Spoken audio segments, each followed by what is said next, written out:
जय श्री राम दोस्तों, स्वागत है आपका कविता की कहानियों में। और आज की कहानी कुछ इस प्रकार है।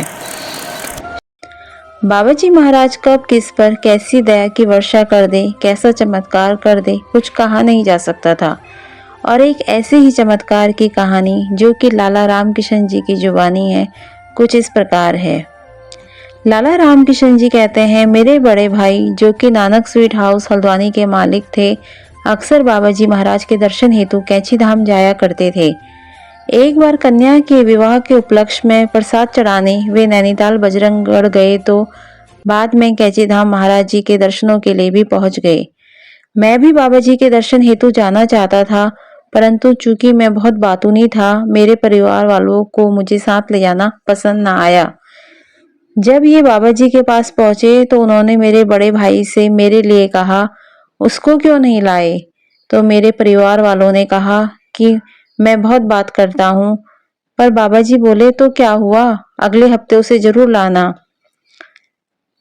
लाला राम किशन जी कहते हैं, मेरी माली हालत बहुत ज्यादा खराब थी, काम धंधा कुछ था नहीं। बड़े भाई की दुकान में उनके कर्मचारी की हैसियत से काम करता था। अगले हफ्ते बड़े भाई के साथ कैची धाम गया। अन्य बातों के अलावा महाराज जी ने मुझसे कहा, मैं तुझसे जो मांगूंगा लाएगा? मैंने कहा, अगर हिम्मत यानी मेरी शक्ति के भीतर हुआ तो जरूर लाऊंगा बाबाजी। तब बाबाजी ने कहा, देख 1.25 मन देसी घी के लड्डू अपने हाथ से बनाकर लाना हनुमान जी के लिए। बोल, लाएगा ना? मैंने मन ही मन बोला, अरे ये क्या कह दिया आपने, मेरे पास तो 1.25 किलो आटा भी अपना नहीं है। फिर भी मेरे मुंह से निकल गया, जी महाराज। और ऐसा कहकर वापस हल्द्वानी आ गया। कराया तो सब कुछ महाराज जी ने ही, मैं तो केवल मशीन बना रहा।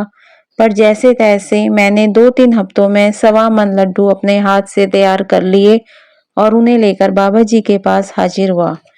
किंतु मेरे कैची धाम पहुंचते ही बाबा जी अपने कमरे में चले गए और 15 मिनट बाद ही बाहर आए। लड्डुओं का भोग लगवाकर मेरे ही हाथ से सबको प्रसाद पवाया। इसके बाद मैं एक बार फिर महाराज जी के दर्शनों को गया। उस समय भंडारे का काम चल रहा था। मैंने भी सेवा की इच्छा की तो बाबा जी बोले, यहाँ नहीं, तू अपनी दुकान खोल।